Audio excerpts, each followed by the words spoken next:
So here we have it, the man of the hour. He was a four-time world champion, a career record of 16-6, and also he was a former UFC middleweight champion.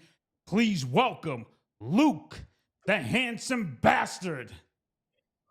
Rockhold in the house. How are you, baby? What's up, Eddie? Good to see you, man. How are you been? Oh man, just an honor talking to you again. It was so much fun when I met you during Super Bowl week at the pop up at Rayo's, and I was like, "Who the fuck are you?" And you were like, you were all calm. I'm a former UFC fighter." I'm like, "What? Hold on a minute. You got to come on my podcast." Remember that? Yeah, I remember I told you I took Strong Island back to California. Yes, you did.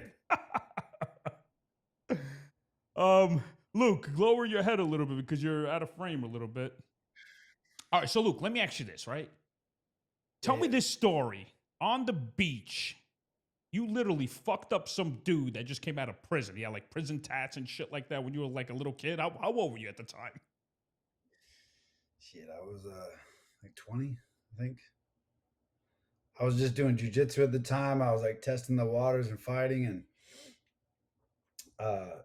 things up in Santa Cruz in the water, things get a little bit dicey sometimes. And this guy was picking on this kid, and the kid was being maybe a little aggressive, but I stuck up for the kid, and I told the guy to pick on someone his own size. He ran to the beach, ripped off his wetsuit, tried to show me his prison tats, and I was just like, it's like 8 o'clock in the morning. People are walking their dogs, their families and stuff. It's like really peaceful. I was like, this is really happening right now. He comes at the beach and like gets into this like cat paw stance. I was like, what is this? And I never really kicked in a fight. This is the first time I kicked in at the beach of all places. So I loosened my wetsuit and I just cracked him in the head a couple times. And the kid was like, I was like, oh, and I cracked him, punched him, stepped through and hit him with a shot. And he's like, I'm out of shape. And I'm like, yeah. And then the kid went and fought him a little more. And then he started running out of the beach, like running away. And the kid went and like broke his surfboard in the water. And then he's like, oh, you're not going to see the end of this. And he ended up coming back with a shotgun and a baseball bat, but we ended up somehow smoothing it over. Wait, hold on a minute. He literally came back with a shotgun. Yeah, he was running up and down like East Cliff and Pleasure Point, doing circles looking for us, and we were like hiding in like my buddy's little shack in the back off the street. And I was like, then he ran up and found the kid later, like an hour later. He wouldn't let it go, and we had some mutual friends and ended up closing deals. You know, I got some people at the Hell's Angels. He don't want to fuck with. And you don't want to fuck with. And let's just call him ins. You know what I mean? Take an L. I hear you. Holy shit. So, Not me. Luke, when you were in high school, were you like a star athlete? Did you play the major sports, baseball, football, basketball, anything like that? I not in high school. In high school, I just wrestled. I was one of the best wrestlers here in California wrestling, and I was still I held my own. I'll tell you that. I used to beat up the football players. I'll tell you that. So you weren't a bully. You were like, okay, you think you're strong? No, I was always like set the record straight kind of guy. You know what I Oh, mean? okay. So it's like, And so I would wait, and some of the football players thought they were tough, and we were on battlegrounds. It was like the same time, same season, and just that sometimes I don't know, it provoked itself, and I had to state dominance within the locker room. You know what I mean? okay. So when it comes to the cheerleaders, did you steal their cheerleaders? Were the football players jealous of you? I did. I did pretty well. I I could did. tell, brother. I literally, we're gonna get into that, all right, later on. So we want your journey That goes down the line from high school to the UFC. till now, and you're still going, baby. I'm still. You know what I mean? We're all animals. This is the thing. At the end of the day, we are all animals, and we're meant to hunt, and we're meant to be hunted. To balance your mind, your cortisol, your hormones. But that's what I People noticed. lose sight of that. Technology is makes you lose sight of that. We all grow a little soft, but the essence of who we are animals, man. We're meant to hunt. We're meant to be hunted, and there's a lot of forms of hunting. So Physical. Luke, Men and women, men and women. Yeah, it's part of the game. so so you were any offers, any full rides to big universities for wrestling or no? I had a couple offers, smaller offers, and I never really wanted to wrestle in high school. Hmm? I got disqualified at the state championships from doing some funky stuff. I was always a really funky wrestler, and they didn't know how to judge me. And then after the state championship, I took all my stuff and I burned it all. I was so pissed off. I was like, I thought I should have done a lot better. I should have definitely done better. I already kind of beat the guy that got sixth, and so it was just it's a bitter taste in my mouth, and burned it and moved on. Luke, did you have a good childhood? I mean, I had a decent childhood. I'm just I mean, saying, we're all like fighters. We all become fighters for a reason, you know. that's why I'm asking you. Were you scarred back then? What happened? I mean, was your father there for you? Were your parents loving? What was it like back then?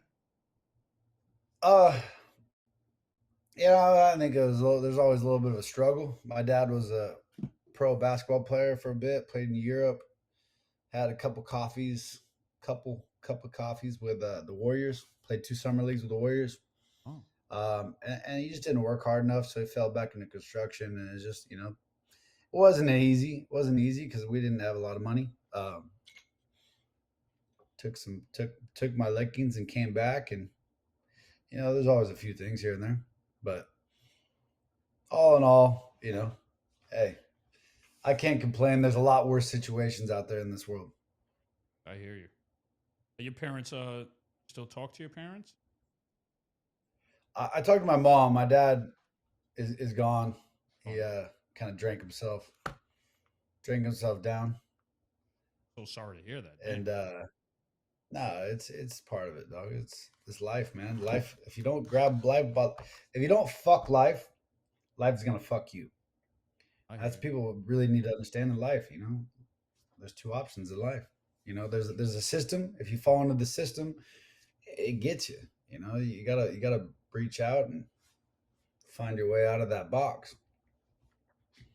Talk to me about the handball courts. Were you a good handball player, or you just hanging out there in Santa Cruz? Handball was where it went down. I got my first fights back in the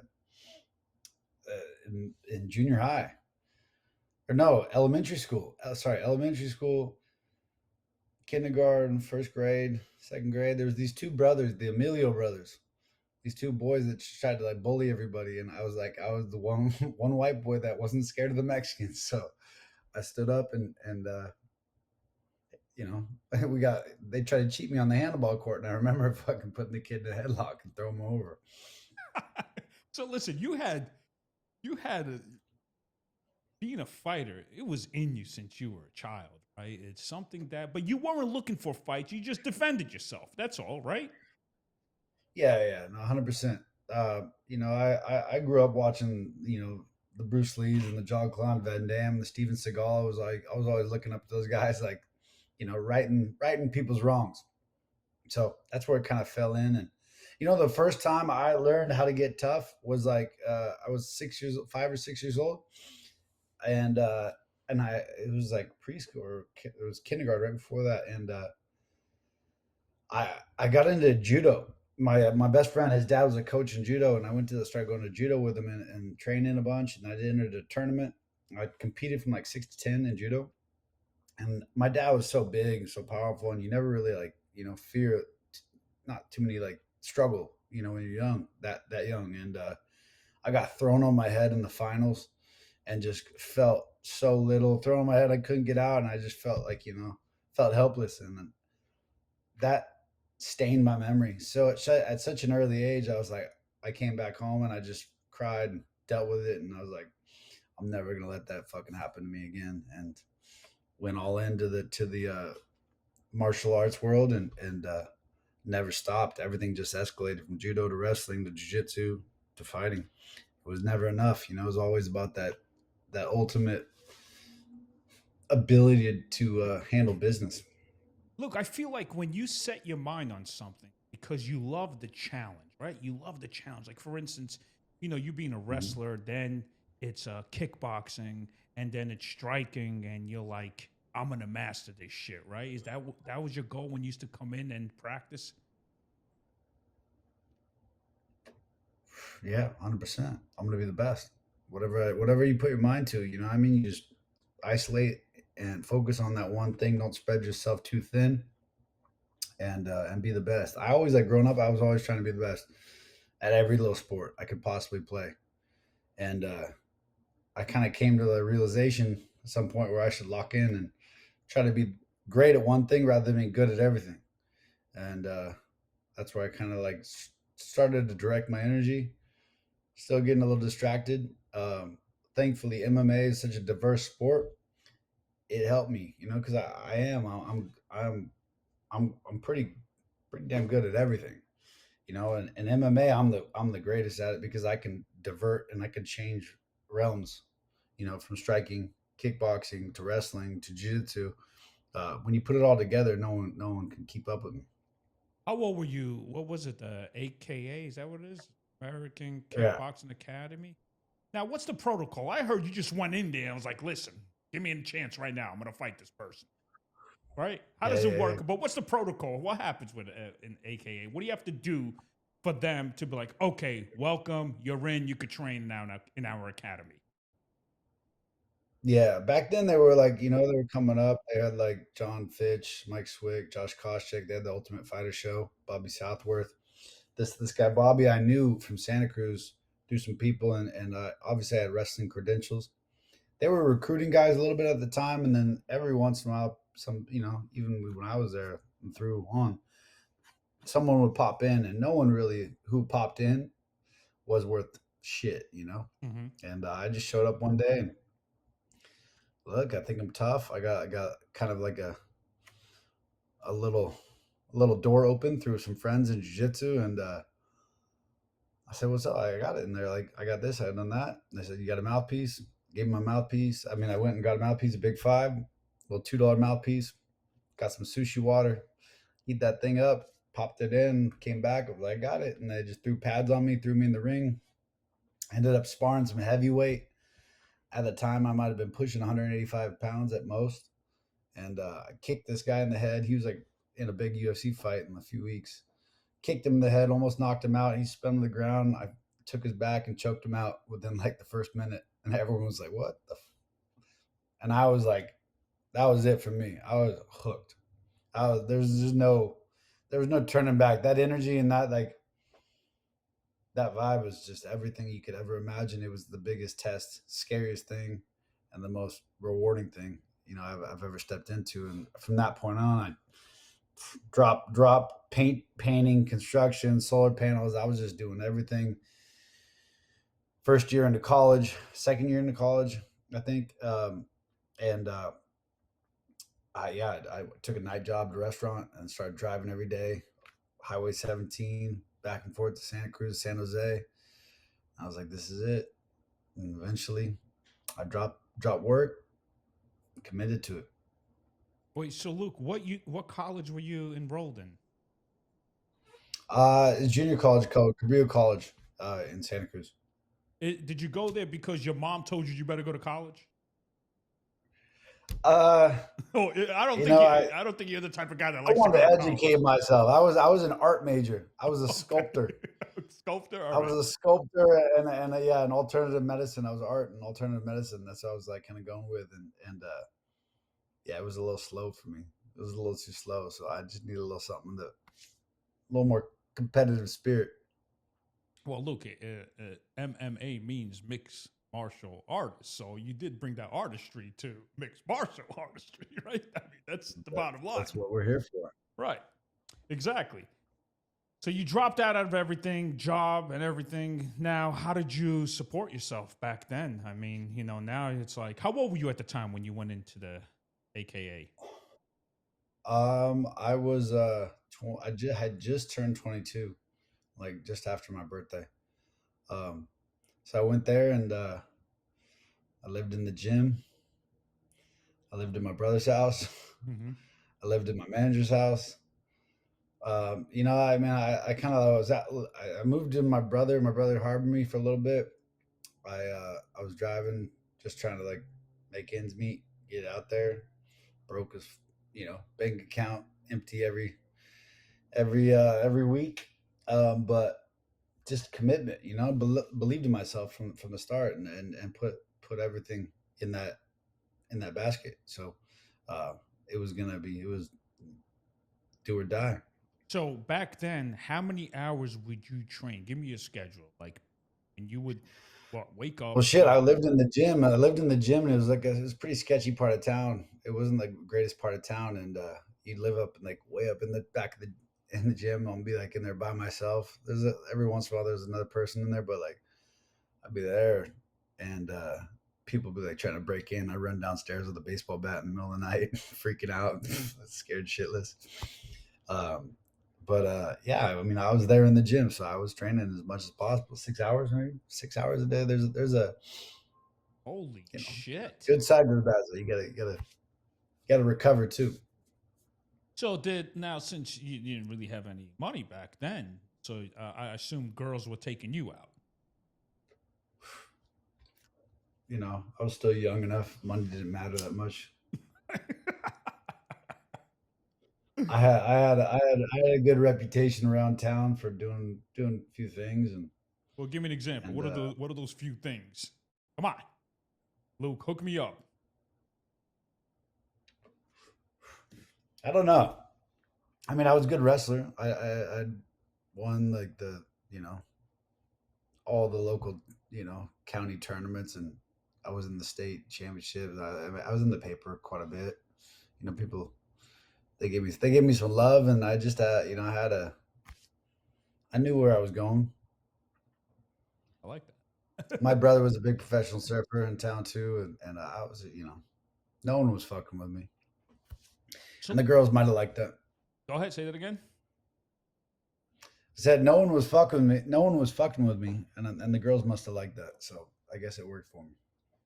Now, Luke, let me ask you this: but when you surfed for how many years? Like, you still surf right now to this day? I still surf a little bit here and there. Yeah, yeah, for sure. But I'm assuming when you were I younger, like to you get would surf a lot, right? Yeah, yeah. Well, big in high school. High school, I was just surfing. We were surfing and getting in fights. Okay. Very local. When you were surfing, did you ever meet a shark? Because in New York, we don't have no surfing here, so that's why. Yeah, yeah, yeah. You don't have much sharks either, but I would yeah, like from in between Santa Cruz and San Francisco, there was this big stretch that you have the bay. You're in the bay, and then you outside the bay, and it's open ocean, and it's just big open ocean, and it's very sharky. It's called Año Island, where seals bed, and like all the great whites go through. All the great whites, all like the big sharks. New York and Florida, you get like bull sharks and tiger sharks, and they're cute. You know what I mean? Great whites, and you can't see them because when you can't see them and it's a murky water, it's scary. But for some reason, like it'd always be like getting the best wave at the earliest time, and you go up north by yourself at 6 a.m. and the lights cracking. It's kind of feeding time for the sharks, and you're out there. You're just floating around, and the waves start dying down. You can't see nothing, and you're like, it just feels real calm and real weird. And yeah, a couple fins. You see fins here and there. I've seen some fins and Yeah. gotten the fuck out of the water. I'll tell you that. Oh my god! Wow. Big fins. You don't want to see big fins. Luke, did you always have a ripped body? Like, did you have that thin, lean body? Like, since you were a kid, like your genetics, were you that guy? And then eventually you started lifting weights, and you even became even better.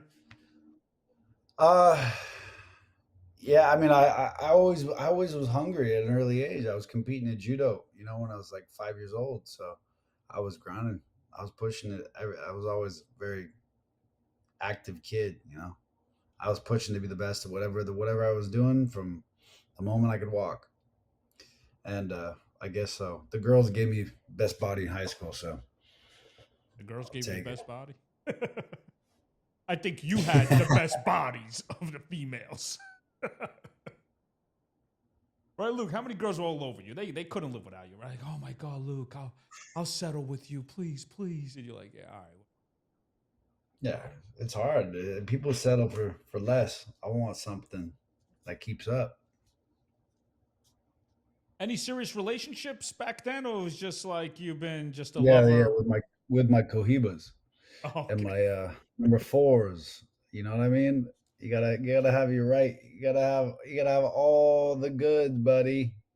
Straight from Cuba. Cuba, Cuba. I got my dog. I got my dog. I got my lifestyle. I mean, I've had some girls and stuff like that, but it's you get some bad situations that don't work out the way you want them to sometimes, and so it's a lot steadier when you're on my plan. And so then you get your big break where Strike. What's that called? Strikes. That UFC. Strikeforce, yeah, Yeah, yeah, Strike Force, right? yeah. I was like Strikeforce of the UFC. Strikeforce was making some big moves at the time, and the UFC. We were talking to the UFC about going on the Ultimate Fighter show, and I kind of like had a choice because I was like, I had lost my second fight too, so it was a little bit. But then I came back and won another one, so I was like 2-1. But I had great performances, and they wanted me. But then Strikeforce offered me a pretty nice deal at the time, and they were getting a big major TV deal with CBS, I think, at the time, and we ended up going down that route. Did Yeah, you when did you start making good money, Luke? Like, when people think, "Oh, he's a pro, he's a UFC fighter, he's making good money." It doesn't happen like that in the beginning, right? uh-uh. uh How does it work in the beginning, Luke? Let's just say you're I not. was rolling. I was rolling for a while. I Mhm. had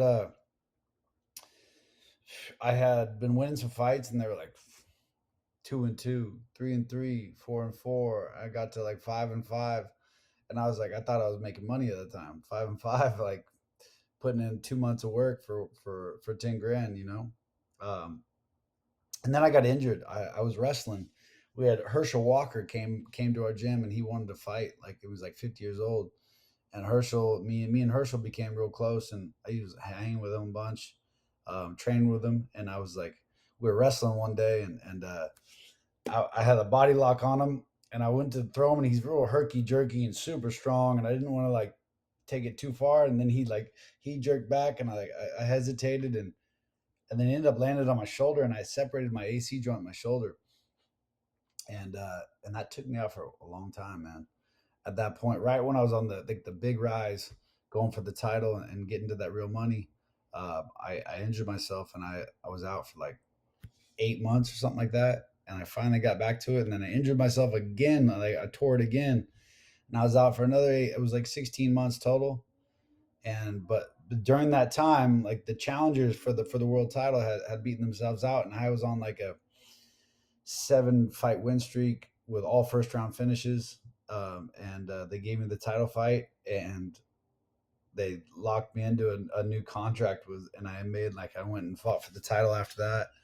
I put everything into it again. I won, and I went from 5-5 to over 100K. And I was like taking money from my manager.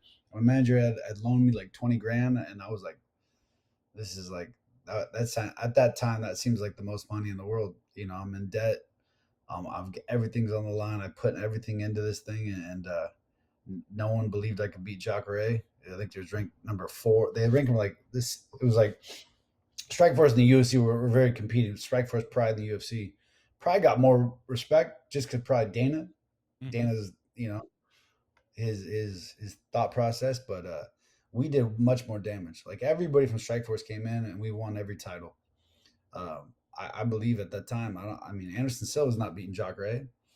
I beat Jacare. I think I would have smoked Anderson at that time too. But yeah, Strikeforce was it. That fight was everything for me. That fight got me out of debt, got me on my feet, made my career real, and from then on, we were comfortable. Did you reimburse your brother and all the places you stayed at on the house? I paid my bills. I paid all my bills plus some. Wow. So it's worth the struggle, right, Luke? It's worth battling back then when you have nothing and you're so hungry to get it and to reach the top, right? It's worth it. Yeah, 100%. Struggle is everything. Winning is nothing without struggle. What's it all worth if you haven't put every bit of yourself into it? What I always say is discipline and patience creates mastery. Makes sense. I talked But it to takes a whole lot of discipline and a whole lot of patience. when you say discipline, you gotta eat right, you gotta train right, you gotta take care of your body right. You can't be partying, you can't be doing that shit, right? No, you gotta lock in. You gotta separate yourself.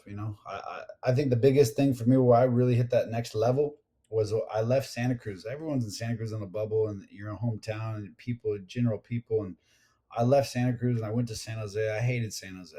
I hated it. It was the Silicon Valley. It's horrible, boring as hell. But I put myself in the gym and just committed to it. It was terrifying. People were trying to break gangsters trying to break in at night, trying to get in the gym. I had to run downstairs with a bat. It was it wasn't easy, but you push through and it just makes you want it that much more in the end. And you have that when the fight gets rough, in those deep dark moments, you learn to pull from those moments in life and the work you put in. So, I talked to a World Series manager. He was on my podcast for the Chicago Cubs, Joe Madden, and he said the same thing what you said about being disciplined. You discipline yourself until no one could say, like you should be disciplined. They know your routine, they know your style, they know what it takes.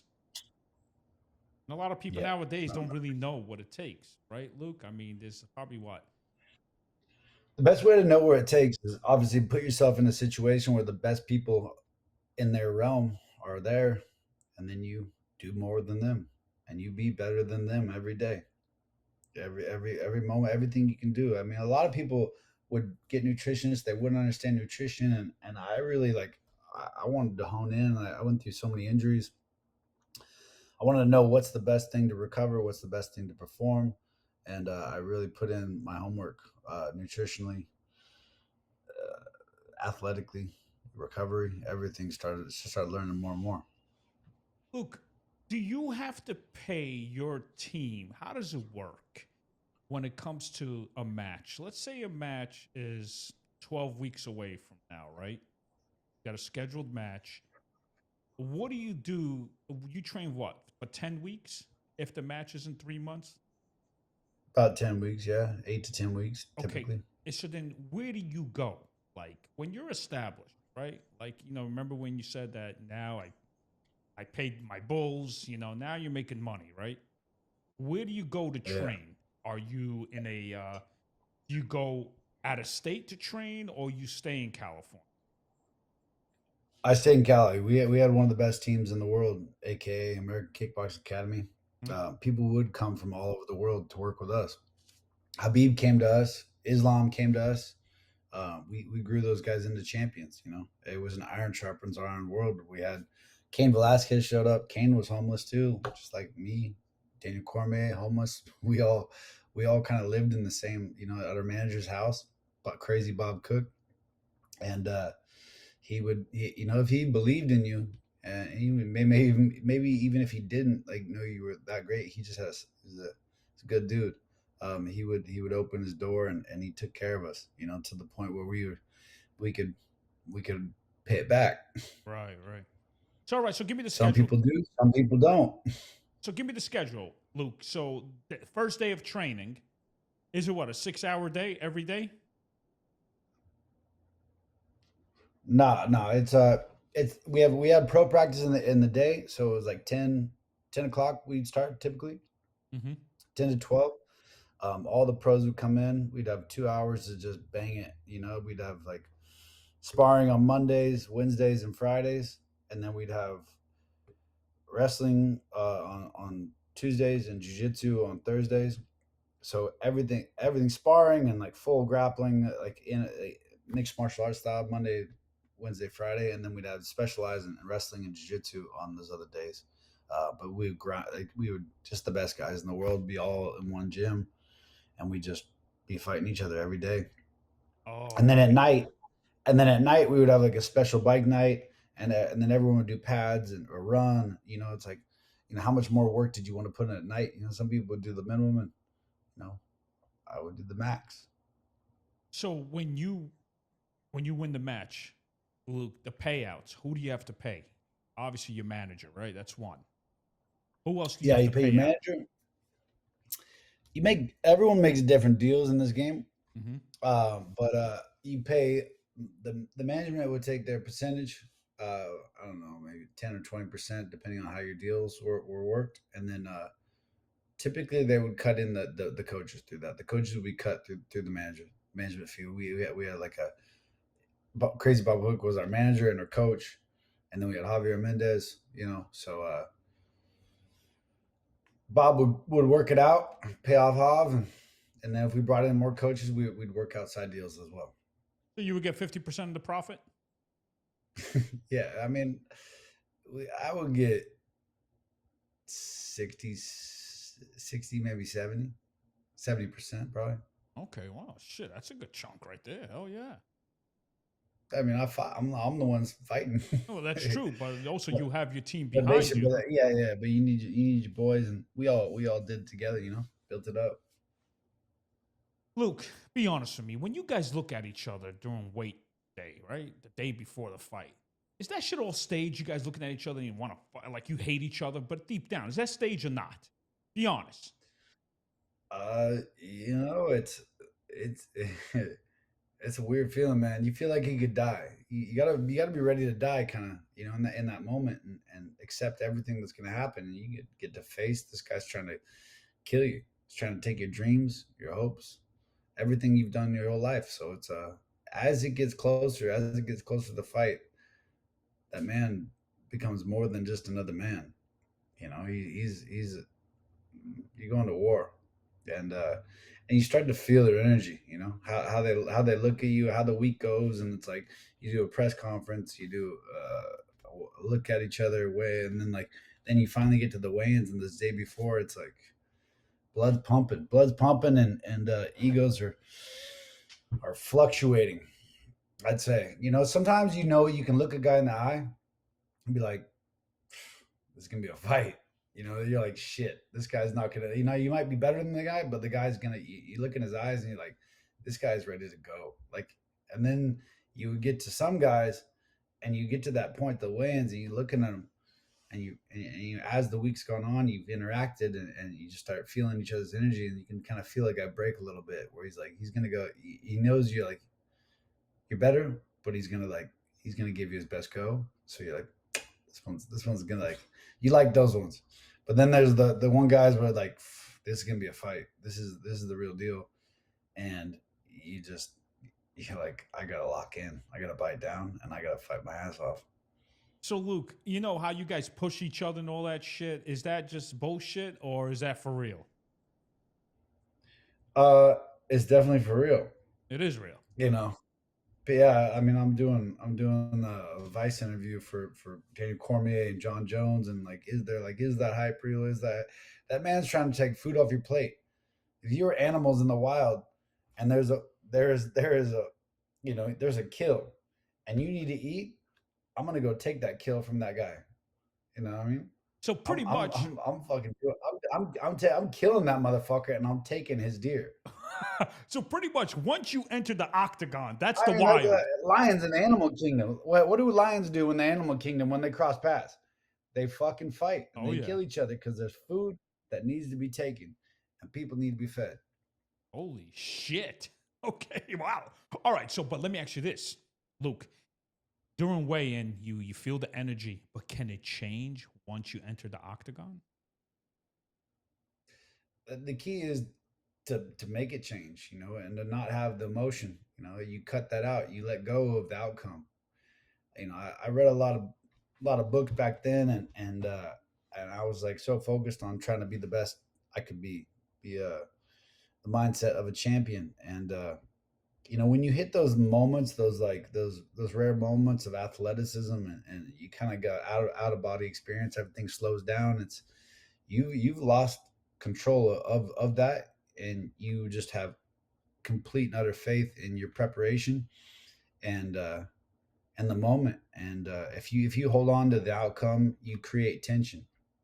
So letting go of winning and losing, and just knowing that you're better, and just taking it as it comes, man. And you really just tune in and be as sharp as possible, and those moments become pretty beautiful when you do let go of all that, because when you're in there and we've all done it, the best of the best of the best have been in there, and you have fights that change. Some fights you're just perfect, you're so in sync, and then some fights you're in your head and you're like, you want to prove a point, you want to do something more. You be yourself, but don't focus on outcomes. Right. So you got to think of the moment right now. What's going on right now? You got to be in that moment, man. There is no other place in that moment, and I don't like to take in too much of it. A lot of people like look around and they're like, "Oh, this is cool." I'm like, "Fuck, none of that's cool until you win." So I wanted to just fucking just tunnel vision, just be in my own head. And the moment I walk in, everything was blocked out. All I could see was a man in front of me. That was that was my obstacle. It's my chess match. Right. Right. Luke, whenever, there's times you lost. I mean, that happens, right? But Yeah, do no, you, losses make you, man. yeah, but does it also, do you feel like, oh shit, I might lose sponsors? Do you have those thoughts too? Later in your career, for sure. I mean, I had to deal with Ralph Lauren, and there's contractual agreements and things like if you defaced yourself, you broke your nose, this, that, things could be cut. And I was making seven figures from Ralph Lauren, so there was definitely like there's more and more tension as you go up, uh, and you just gotta like it's hard to block it out sometimes, for sure. You fight certain ways depending on like, oh shit. So, all right, you see this picture right here, right? Yeah. All right, so let me ask you this: with the Ralph Lauren, right? Obviously, everyone knows that you're a hunk. You're a good-looking bastard. Chicks dig you. They want you bad. So my question is, what happened? How did this come? Did Ralph Lauren come up to you and say, "I want you to model for me"? Yeah, I lost the world title. I never was like, I'll never model until like, I had Mm-hmm. a lot of offers to model earlier on. And I always know I would never do it until I did what I was meant to do, was win a world title. Mm-hmm. The world title, undisputedly. And I didn't do it even in Strikeforce. I was still like, fuck this shit. And yeah, I lost, then I won, and then I lost the world. We were talking on the back end after I had won, and then I lost. And then Dana was like, I was in a bad spot in my contract, fucked spot, and he tried to put it on me and just tell me I was worth nothing, and just make you feel like fucking an ant, Wait a minute, which hold is on a what they minute. do. Dana will make you feel like shit like that? I mean, he would tell Oh, you right he'll in your do that to face. everybody. He does that to Francis Ngannou. He fired Francis Ngannou because he asked for like a couple 100,000 more. He wanted like 1 million. Heavyweight champ. Holy Randy shit! Couture. If you ain't on Dana's good side, you ain't getting far. So, what was your relationship with Dana? Was it We were all right. We were all right, and then that kind of made me like realize I was like, shit, this is how it is, right? and so I knew I had to leverage myself. Like, leverage is life. Leverage is in fighting. Leverage in martial arts. Leverage is key. And the more you can leverage yourself in business, the more you can understand your own value. Because if someone's going to tell you your value, it's going to be less than your worth. So you better know what your worth is. All right. So back to Dana. He told you, like how to come again with Ralph Lauren. He yeah, so basically he told me I was like horrible numbers. Like we're talking like I got like 1 million for the world title fight on the back end, and then I agreed to the next fight without negotiations, and I got paid, and no bonuses, on the second one we lose, and then he came back, and like my next fight he was trying to just fuck me. I was like, fuck you. I'll go model. And he's like, go fucking model then. And then I was like, oh shit, here we go. The pressure's on, and I had some agents. They sent me off to all these meetings in New York. I met all these photographers, and a couple of them really liked me, and I'd already won a world title, so I was a little bit prettier. You know what I mean? Uh, Right. prettier. You mean a And lot then I prettier. Go then I ahead. was in like I went straight into a competition with like some actors for the Ralph Lauren deal, and I kept flying back and forth, and it was going on. I got it, I don't got it, and then I got a call, and Ralph Lauren flew me out to New York, and personally, they wanted to see me, and I had some people like my agency was like connected them a little bit, and so they dressed me. I went into Ralph Lauren, they dressed me, put me up, and then they sent me down to go meet Ralph Lipschitz, and I went down to his level, and he was at this crazy level. It's all Ralph Lauren doll. It's the craziest thing you ever seen in New York, and I met Ralph for like 5 minutes. He's like, "Oh, you're a boxer?" I was like, "Nah, I'm fighting." It's like, "I heard you used to box." Like, yeah, a little bit and this that, and then like they seemed happy. When I swear to God, it was like 4 minutes. 4 minutes. They flew me out first class. Like gave me like a six suite for like a few days, and I met Ralph for like 4 minutes. Left it, came back to the hotel bar, just on the Ralph Lauren card. So I was like, I'll take the Macallan 15, please. And I was just sipping on the Macallan, and I was like four deep. I was like, I don't know how it's going. I don't know what happened, how it going. My agents are like, we'll get back to you. Hold on, we'll just see you here. And then boom, I got the call. I was like, you got the deal after like 6 months of ordeal back and forth. And then I was in global commercial, every airport in the world. I was it. And then Dana White, the UFC. Dana didn't really want to deal with it at that point, but like, fuck. Talk to him, Hunter. So Hunter Campbell, the head of the guy now, he called me. He's like, Luke, how much money you want? Who do you want to fight? What's what? Leverage is game, man. Leverage is game. It shows you your worth in life. You know, you never bank on one thing. You know, yeah. I mean, it's always best to like focus on one thing and be the best at it, but you better like in the business world of negotiations, you better have some, you better have a leg up. Wow. Thank God for your team too, right? Your agent, that pushing for you. Yeah, yeah, yeah. Team, good team, and you know, good work, man. And I went and got in the modeling world, got to the top of it, and didn't didn't give it up. I absolutely didn't not. have to get gay for anybody. So let me ask you this. So now there's billboards everywhere, right? Has it ever happened? Oh, girls, or anybody, they'll be like, "Aren't you this guy right up there? That's you, the billboard. That's you, right? Is that you? Like, did that ever happen?" Oh yeah, yeah, yeah. We got a lot of love. I was in the fragrance aisle at every airport in the world. Holy shit! Wow. So you were up I there, got huh? more love for that. I got more love for that than I did a lot of things. You know what I mean? Like a lot of girls would like be like, oh, Ralph Lauren. It was like the biggest thing for. I was like, I had a global commercial, massive commercial. It was everywhere. So yeah, Did it was you did you hook up with the girl that you did the commercial with? nice. I had a couple sex scenes, but she was married.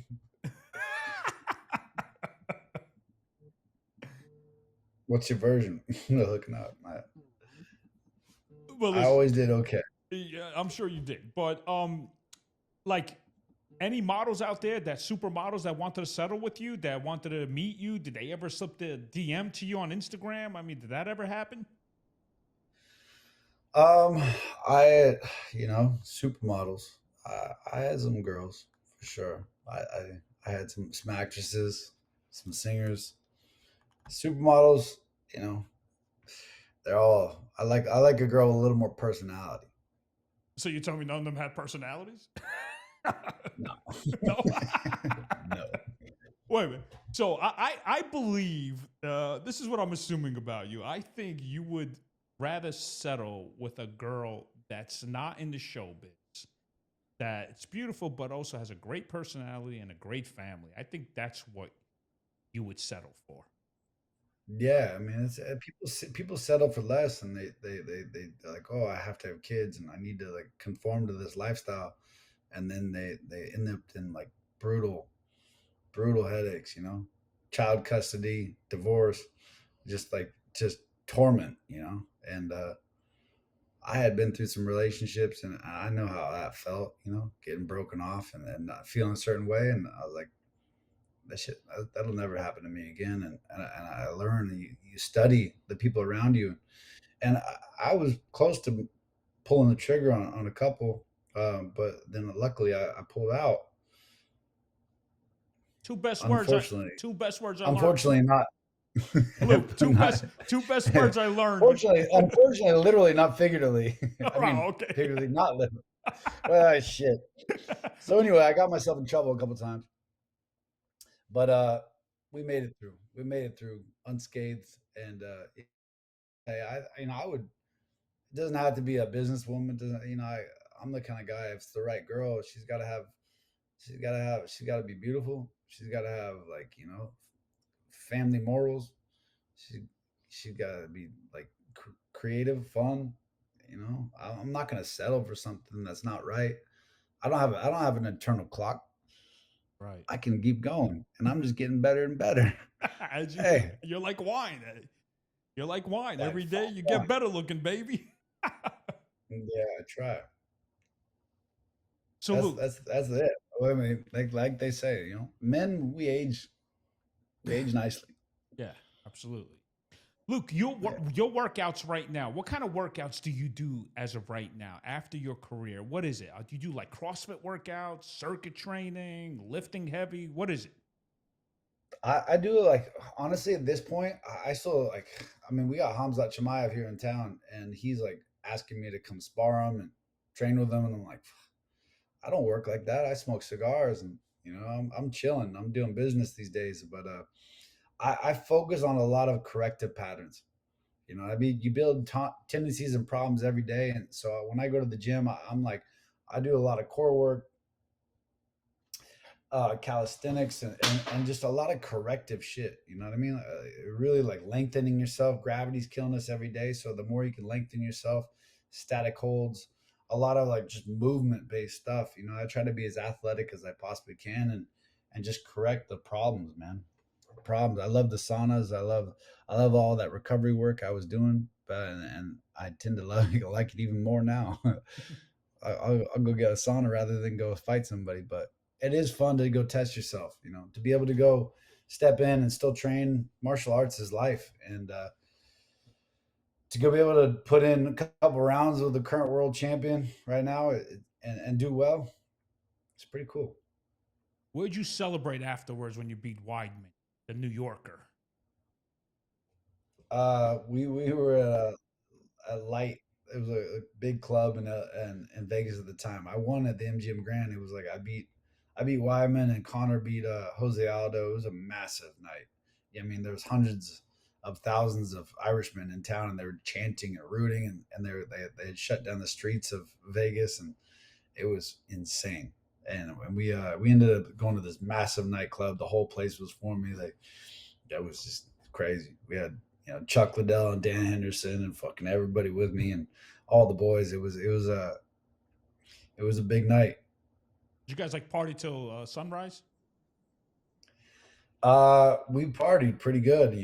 I think everyone was there. I think even DiCaprio was there. I think everyone it was pretty good time. But I was a rookie partier back then. I think we got out at some point and we found some. We went from you go from there to XS, and XS hosted me there, and I think all these like MLB players, uh, uh, what's his name, fucking Giancarlo, everyone, like all these baseball players are holding my belt and running around the whole club. It was wild. Wait, Giancarlo Stanton from the Yankees, he was there too that night? Yeah, Giancarlo's my boy. Yeah, he was with me and John and the boys were like, yeah, I brought the belt out to the clubs. We were all holding it, running, drinking, and having a good old time. Bunch of other all stars for sure. Holy shit. So you guys, everything was on the house, right? Oh, Luke, yeah, whatever you want. Everything on the Yeah. house. Everything, right? You didn't have to pay shit. Nothing. So then the next day, you got, what do you go back home the next day? The girls don't ask you for money too when you got a belt. But they asked for something else. You're always paying You're for always something. you need an extra cardio that night, right? You were in shape. Yeah, yeah, Right. good. So wow, holy shit. So that was a huge celebration. And then after that, who was the fighter you fought that your shin like fucking looked like shit? Like what happened to your shin exactly? Who was the fighter you Yeah, yeah, that was gnarly. I fought Yoel Romero. that Cuban Yoel guy? Is he Romero, Cuban guy? Cuban, the biggest Cuban cheat motherfucker in the world. Yeah, he's one of the scariest human beings, a specimen for sure. But he also cheated too. When you say He cheated, was, what do you mean by that? I always, I mean, the man. We had the same massage therapist thing. I've heard about all the injection points on his legs. Ooh. So you tell me he was I on the heard about you sauce? can just Was he tell. on the sauce? You know when a guy's on the shit. You know when a guy's on the shit. He's just like he's a freak of nature on freakish shit. Like it's just like the guy doesn't make sense. Um, he was very tied into the Russians early through wrestling. He was world champion in wrestling, and I mean he probably would have been Olympic champ, but he got paid off too to lose in the Olympics. So he was always those motherfucking Cubans, man. That country cheats you, man. I mean, I think if you won the world championship, you would have got like 250,000. Then it would funnel back to the government, and you get like 10% of that. I believe What? Hold would be the on. deal. You ain't making So, shit yeah. then. So hey, so I know that motherfucker did side deals and lost in the semis to make more money, Holy not to get shit. Olympic golds. So let me ask you, when you say cheat too, do you think they take steroids too or what, these guys? Oh yeah, that guy's on everything for sure. But he also like missed weight. Like he wouldn't make weight. He knew the weight cut was so hard on me. And we fought in Perth, Australia, and this was the I was supposed to fight Robert Whitaker for the belt uh, again, and then Robert got injured, and they ended up switching on me a few weeks before, and I was like, "Fuck, let's do it." Way different fight, and I took the fight, and we got there, and then he basically didn't make weight on purpose because he knew the weight cut would kill me, and he wanted the advantage, and the whole commission was fucked up out there. That they didn't adhere to the unified rules in America, so you had to weigh in the public weigh-ins. The food's different, and then you had to fight, and the next day at like 12 p.m. and then noon, rather than fighting at 12 at midnight. So you lose all this recovery time, so much recovery time that you would typically have from the weight cut. And I was hitting pads, and I was just so weak from the weight cut, and I was like, it was in the middle of the day, and I was like, pay per view. I've come across the world. My family's here. My friends are here. There was no way out in that fight in my mind, and I was like, it's my body's gonna work because I was hitting pads, and I just felt like so weak. I was like, oh my god. I had like Kamaru Usman with me, and I was training with him, and I was just like, man, I felt so weak, and I was just like, it's gonna work. And I went in there and I fought the guy, and I just he was so just too strong for me. I couldn't hold him off, and I remember I got so frustrated. I was doing pretty well. I was in the third round. I was like, fuck, I'm just gonna sit down with everything I got on a punch, and I just you can't load up. I loaded up too much, and he caught me. Not to mention, I did break my leg the first kick of the fight. Yeah, exactly. My whole game plan was like, I'm gonna take his leg out. This guy's such a good wrestler. I'm gonna take his leg out. He's so powerful that I'm gonna make him try to grapple with me. I'm just gonna choke him out. So I tried to attack the leg, but he was so reactive at first, and that very first kick of the fight fractured my shin bone, my tibia. So, Holy shit. So but you it didn't break all the way. Like Anderson's and Chris Weidman's broke the wrapped around. right. Mine like it cracked, it broke. I was like, fuck, something hurts. There's a big gash in my shin right off the bat, and I kept going back to it a couple more times, and it just started hurting and hurting, and I was like, something's really wrong, and I couldn't go back to it, and then he caught me, and you know, I was one kick away, Hmm. but because he couldn't walk out, he couldn't walk for a few weeks. Then I ended up going to the hospital and getting stitched up, and yeah, yeah, it was a long ordeal with that shin. The UFC kind of guided me into a bullshit surgery and fucked it up even more. then it was scary. Holy shit. Luke, do you think guys of right now, do you think they take the sauce? Yeah, I mean, John Jones is known for cheating. EPO, I think, is another one that I don't even really know about. You know, especially in my career, I didn't know about anything. More and more now, I'm involved in like a peptide company now, and there's just so many ways around it. You come to learn, um, and people are willing to do it. I mean, some of the best champions of all time have been cheaters. I mean, you think Mike Tyson was on testosterone when he's just biting ears off of Vander Holyfield? That's a testosterone imbalance, buddy. I mean, there was a steroid guru back in boxing, from what I hear. And you know, all of Evander Holyfield, he bumped up 2 weight classes to fight Riddick Bowe, and like he just looked, he put on 40 pounds in in a matter of months to go fight. That's You don't think he's impossible on to it? do it naturally, right? There's no fucking way. Anderson Silva's been popped. He's been dirty. John Jones has been popped dirty. You think George St. Pierre? I mean, I don't know, man. He got a big turtle shell on his belly. That shit don't come naturally. When you have the turtle show, The right? turtle shell is a Yeah, red flag. Then you get exactly. diverticulitis because all your insides start speeding up from all the Hmm. steroids you're doing. Everything's working overtime. You know, Brock Lesnar. I mean, all these guys, they always claim some bullshit. So pretty much you could get away with it, right? I mean, do they test you guys, or how does it work? At the top, man. At the top, you know, people that's but a lot of these guys, you know, the Brazilians over there, Vitor Belfort. I fought Vitor Belfort my first fight in the UFC, and they're like the UFC wasn't even gonna test him. They're like, we're gonna let you fight in Brazil because you're a big draw, and we can't get you cleared here in the United States. So we're just gonna use the commission to make people go down to Brazil and fight you on steroids. And that's what myself, Bisbing, Dan Henderson, I think Anthony Johnson. We all lost to Vitor in Brazil because he was juiced to the fucking gills. Holy shit!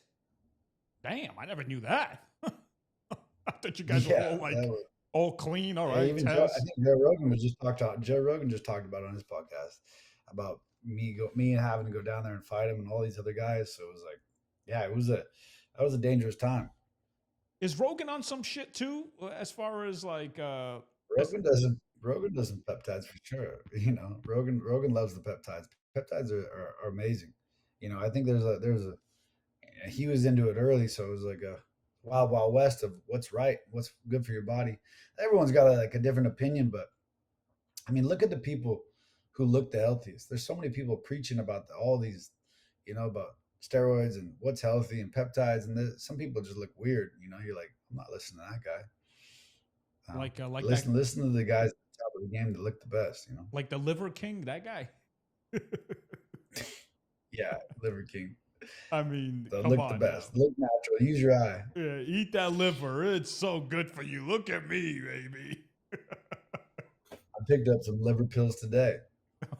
Yeah, Okay. no, I'm always into the biohacking world is great. You know, I love not aging. I'm fasting right now. I haven't eaten since Sunday. Yeah, speaking of your diets, like this one right here, I screenshot from Instagram. No, the watermelon. What'd you do here? You just fucking ate watermelon and banana, and that's it? Yeah, no, that was another fast. Every time I get an injury or or a head, you know, contusion or something like that, Mm-hmm. I later on now, you know, if I need for clarity, I'll go through a long fast. So fasting, I think that was about 4 days as well. I'm 4 days in actually right now to this point. I haven't eaten since Sunday night. So So Sunday it is night, Thursday. you cut it out It's Sunday Thursday night. afternoon. But what do you do? Just drink water and with lemon? I mean, what are you doing? I would do it wrong a lot of the time. But I would, you know, like sometimes you have a big steak or something like that. But the best way to do it would just be, you know, start with some like a bone broth or something like that. You get some amino acids and start getting your gut adjusted to it. Then like have maybe avocado, an egg, and some sauerkraut or something to stabilize your stomach. Mm-hmm.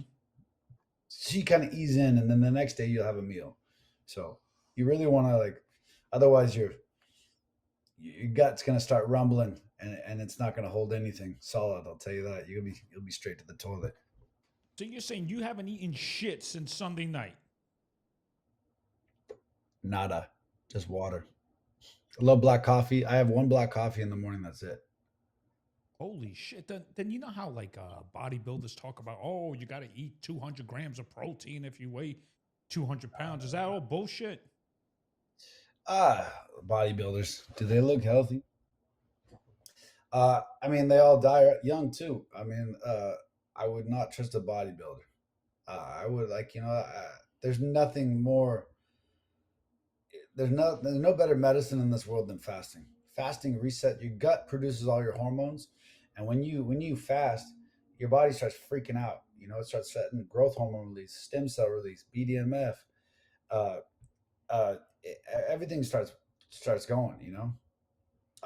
And so it's cleaning even like a drain, like, with water, there's corrosion down that drain. We all see that, right? Now Hmm. you talk about the food, the drugs, all the shit that you put in your body over these years, all this time, and all these other things. You just, your water, everything's polluted, so everything stacks up. And so when you don't eat anything for that amount of time, your body starts eating every little bit down your, like, your intestine, and through your body, your liver, your organs are like the filters of your body, your liver and your kidneys and all these things. So it starts cleaning those and replacing those, and it's kind of changing your filters. Holy And then shit! all your hormones will reproduce right. Your skin, your collagen, like your skin starts looking all sexy and stuff. Your hair looking better. It's Right. a crazy thing, fasting, man. All It's right. it's powerful. Your mind is like, it's like the limitless pill. You're just like, I'm hearing like squirrels like chirp from, like, And outside with the door shut. and you have more energy too, right? Yeah, no, you get some downsides, but like today, I'm feeling really good today. You're feeling good because you're talking to me. That's why you were looking forward to this. Yeah, 100%. Well, of course. Come on, always. Luke, let me ask you I this. still, I still smoke a cigar, like, get a little something to settle Right. Well, I don't think you're my nervous nausea, talking. I don't think. my nausea. If the nausea hits, I'm like, I need a cigar. Luke, let me ask you this. My boy Rob Gomez, he's one of my great friends, huge MMA guy. He was very like happy that he's like, holy shit, that guy is a badass fighter, Eddie. This guy fought studs. Now the question is, Luke, you know, like what happened to Ronda Rousey, right? She lost her confidence. Is it a fair failure? When you get knocked out, right? And you experience that. Every UFC person gets knocked out. I mean, that's Yeah. just a part of the game, you know. Towards the end of your career, when you get knocked out, do you have that fear in your mind playing like, you know, when you go to your next match, shit, man, I hope I don't get knocked out Yeah. again. Do you get that fear in your head? It happens to a lot of people, man. A lot of people, when they change their styles, you see it all the time. Look at George St. Pierre. Matt Serra knocked him out, Hmm? and then he came back and wrestled, and he was boring. He's pretty boring. He's pretty exciting before that. He was dynamic. He was head kicking. He was getting knockouts, hands, feet, chokes, and then he just went straight to wrestling. And it was like, it wasn't my favorite champion at that time. But that happens to a lot of people, man. It's hard to like come back and to shake it off, especially it happens a couple times. You gotta lock in, and like I had my jaw broken. I got my jaw broken by Jan Blachowicz, and I took a long time. I didn't know if I was going to come back to fight. I was trying to diversify and get to other things, and then I wanted to close the door right with UFC, and I came back to fight, and I fought Paulo Costa. Paulo Costa, after the 3 years off, after getting clipped by Jan, Yoel, and like a fight before that, I got a good win before that, but then I lost the world title to Bisbing. It was a bad fight. It was a bad time, and everyone thought I was going to get knocked out, and I was like, "Fuck this guy," and I just put in. I went, like, I had a bad breakup. I had a bad abortion. I went 7 months sober, and I put everything into that fight. And you know, I had some injuries and things. I could have been better, but and I wasn't pulling out from the fight. I took it. He ended up breaking my nose in the first minute or two, and we were in Salt Lake City, so it was hard to breathe already, Hmm. and try to breathe with your nose shut. So it was a rough fight. A lot come out in that fight, and I ended up, like, you know, tell him to fuck you, and almost knocked him out, and then it was got real close at the end. And he was holding me all close, and I was like, I just knew my nose was bloody, fucked up, and I had no energy left, and I ended up just blowing my bloody fucking nose all over his face. Yeah, like that picture right there, right?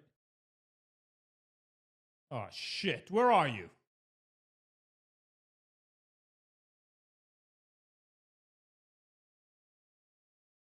All right, he should be back. Come on, Luke. He should be back.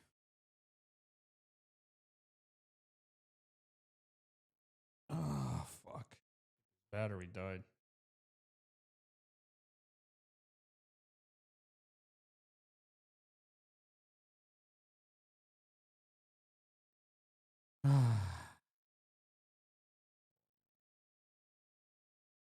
Waiting.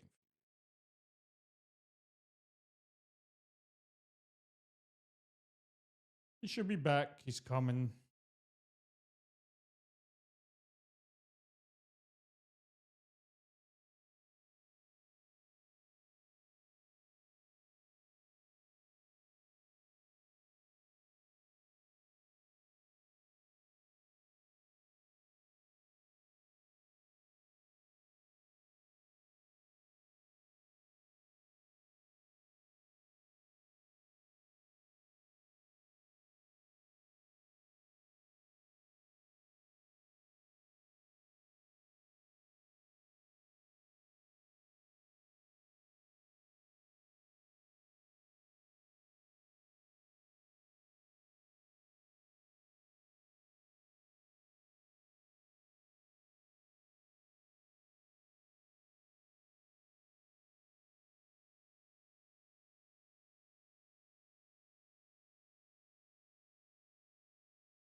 Come on, Luke.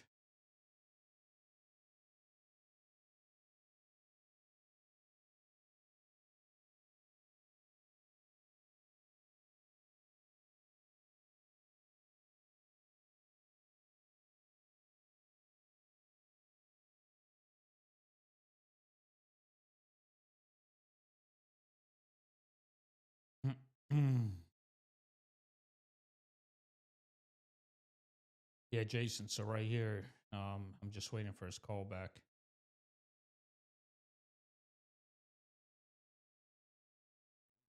Shit. Oh.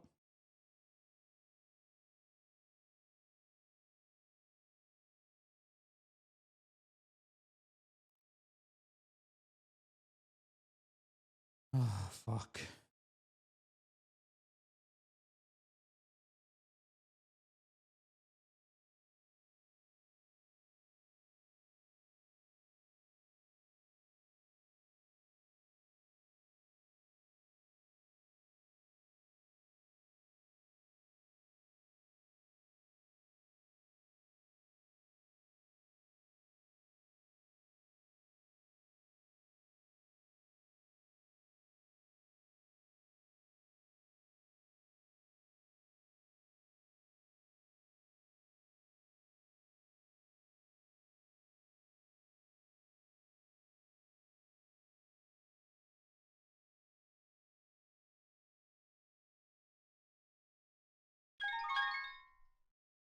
We go.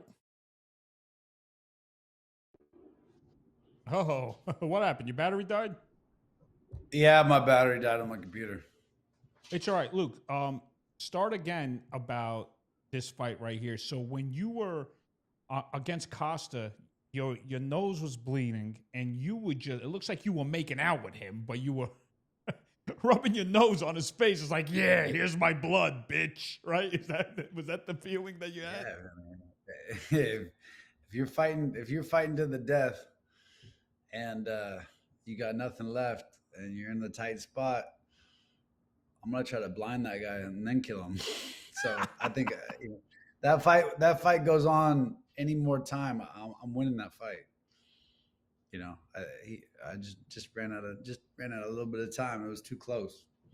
So When you would right after the fight, did Costa ever come up to you and say, "Yo, man, what the fuck was that all about, man?" I haven't really seen him too much, honestly. We a little bit back and forth, but I think he better appreciate it because that fight made his career. That put him back into the world.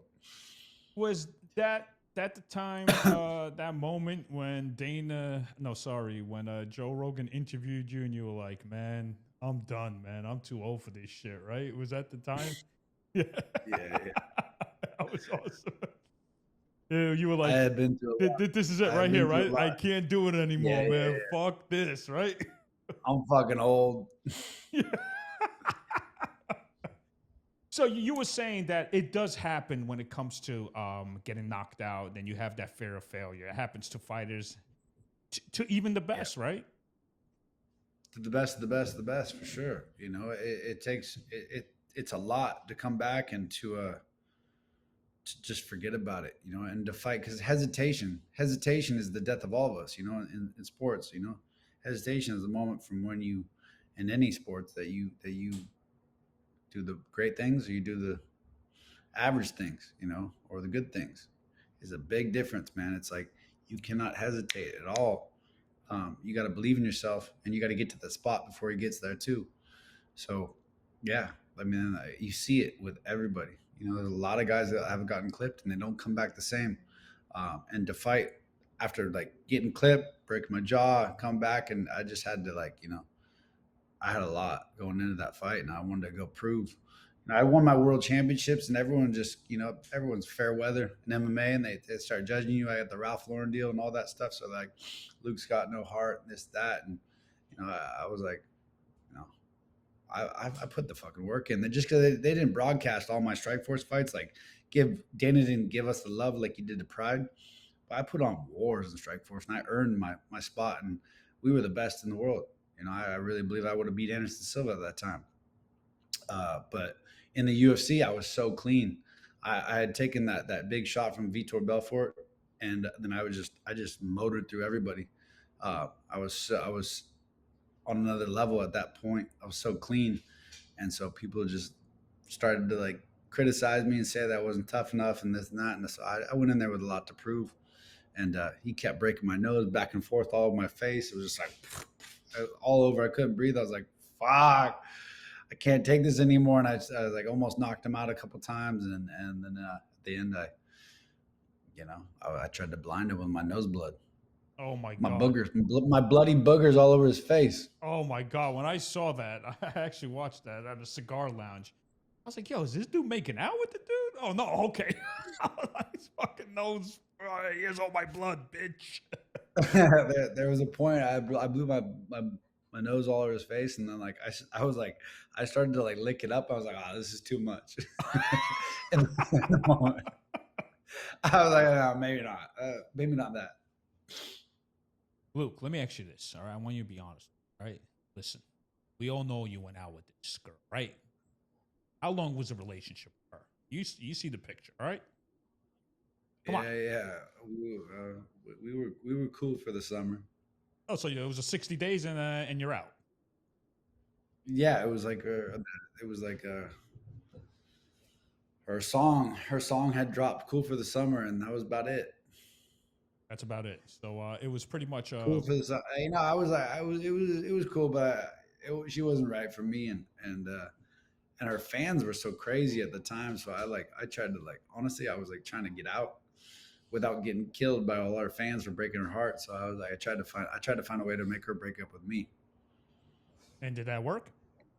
Success, Mission accomplished.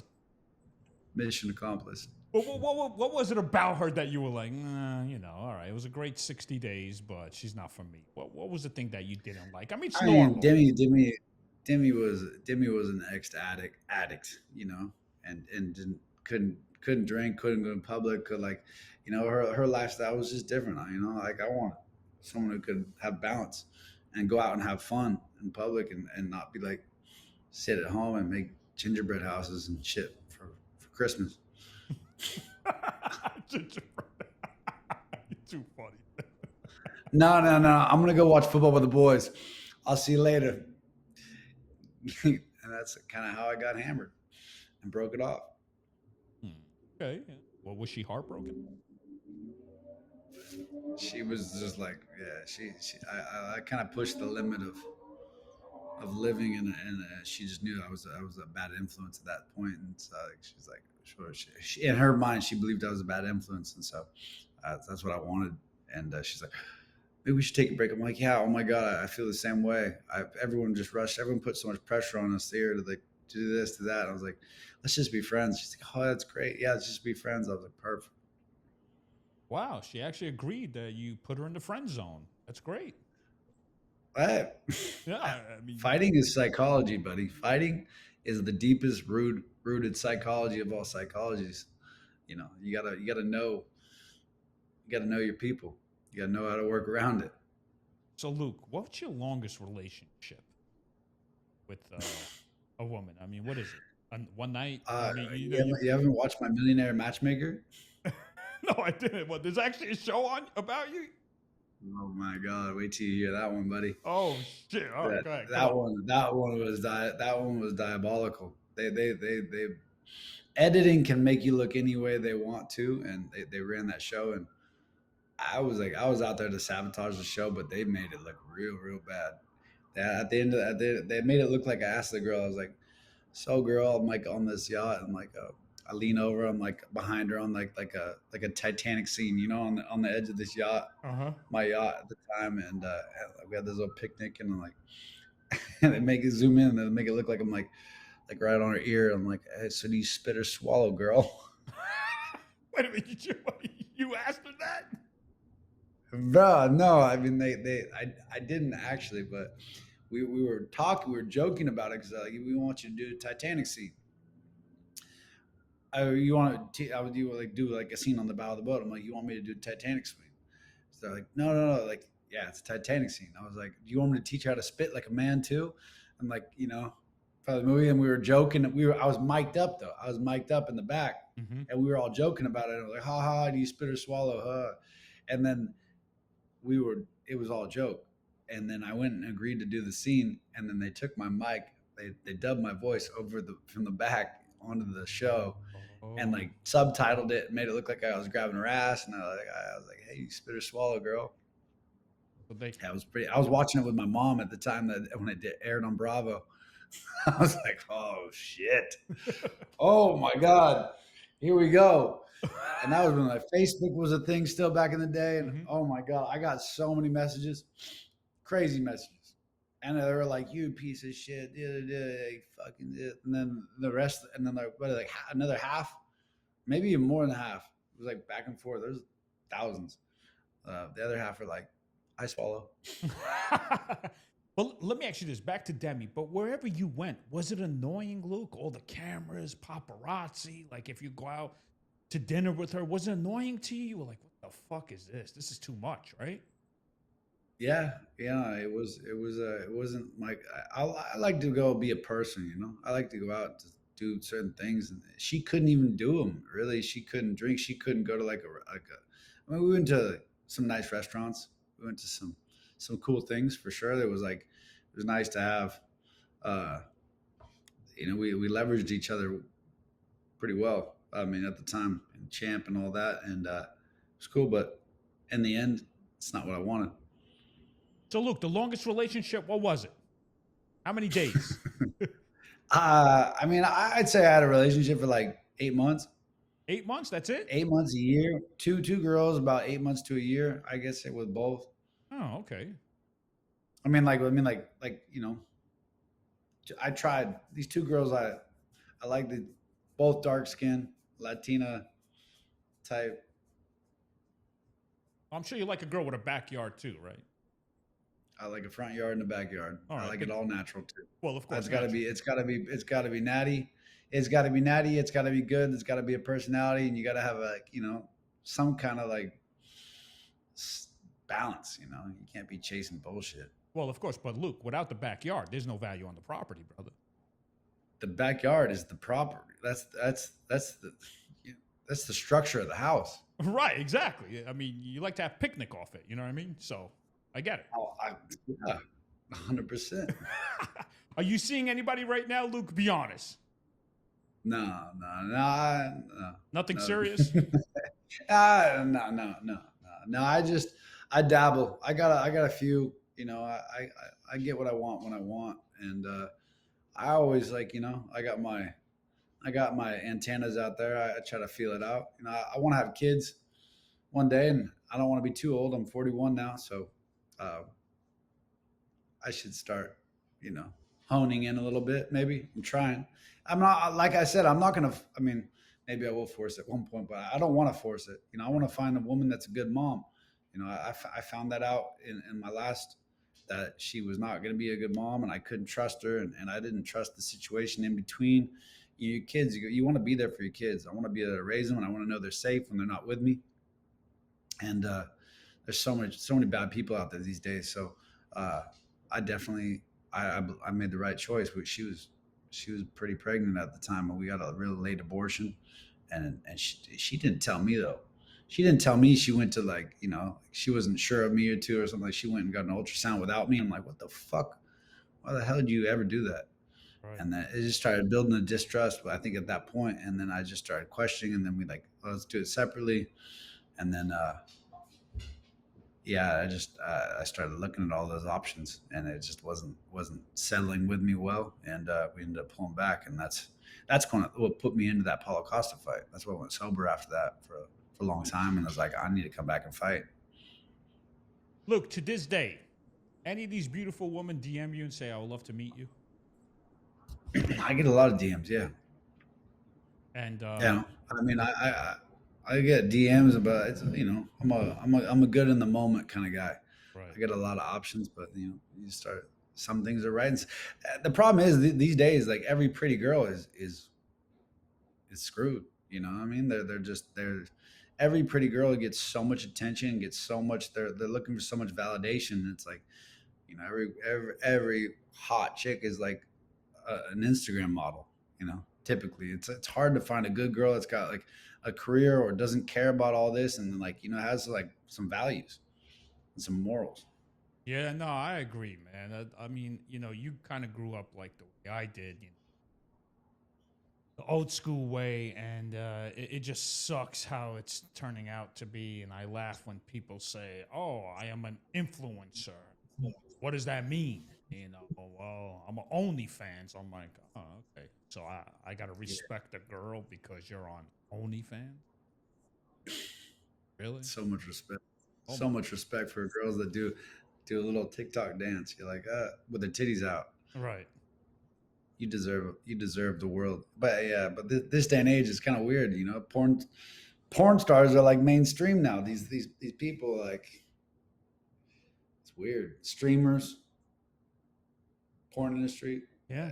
not a lot of not a lot of integrity in the game. Not a lot of you know full balls. Luke, any psychos? Anyone was stalking you? Any girls going crazy for you? Shit like that? Uh, a lot of gay guys going crazy for me for sure. A lot of gay guys. What do you tell them, buddy? I love women only, right?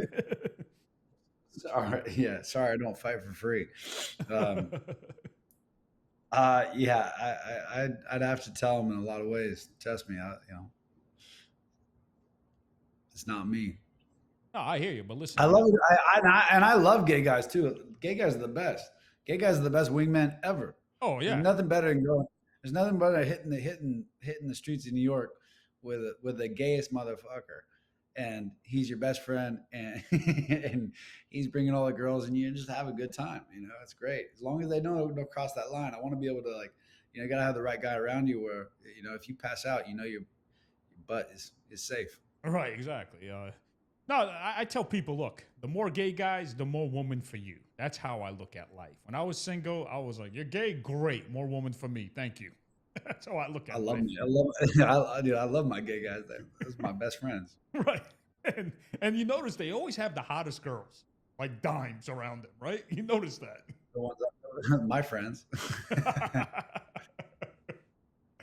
Oh my God, Luke, you are the man, man. Seriously, it's like your journey. Any acting gigs, anything like that offered to you? A little bit of acting here and there, but I did one movie with Chuck, but I just don't really like acting. I like playing I like playing the role that actors play, Hmm? the real role. And then I like business. I like picking things that make me happy. I'm partnered in Game Day Men's Health, and I can use my expertise of recovery and performance, which attributes to longevity, and everything. And my whole understanding has been everything I do now. So I have another company of protein candy, where we got every door in America now. It'll be a real nice ride. So it's a healthy. We got the number one healthy product in Canada last year. We got a massive thing with Game Day. We got Santo Studio. I got great things, and then I can go in. I can go and spar Chimaev. Like, my life is beautiful. I'm. It's gonna be real nice the next couple of years. Oh, looking I forward put to it. my time in, and so I don't want to have to fight for my whole life. You don't want to Well, fight you forever. can't fight your whole life. I mean, listen, you got to be smart after. I mean, you're an athlete. You got a Yeah, career. If you have a career, let's say in football, you do more than 10 years, brother, you're a legend. I don't care. I mean, you had a career in football 10 years. The average football career is 2 years. Put it that way. yeah. You know, a No, I know. baseball player, same thing. You do more than 10 years, you got a good pension coming to you, So, being an No. athlete, you got to have some brains afterwards and make the right choices. You can't blow your money. Yeah, yeah. You No know, doubt. did you feel like you blew a lot of your money or no? Or you were wise with your money? I definitely blew a lot of money, but I found ways to make it back. Big ways. So it And where keeps are you? coming. And where are you right now? I like to blow my money. Oh yeah, I like okay. to spend money. I like to live my life. I mean, I always know that I can make it.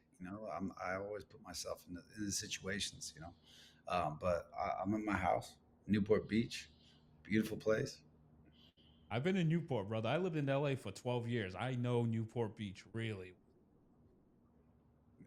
I think Speaking of that, I didn't know we were gonna go so long, but I gotta get to I gotta meet a tech to do this beautiful spot at our new Game Day social wellness club. We're putting together like a big elite members club. I gotta meet some tech guys to build out no, no, no. Go the ahead, go do your thing. But listen, if you're ever in New York, you better call my ass.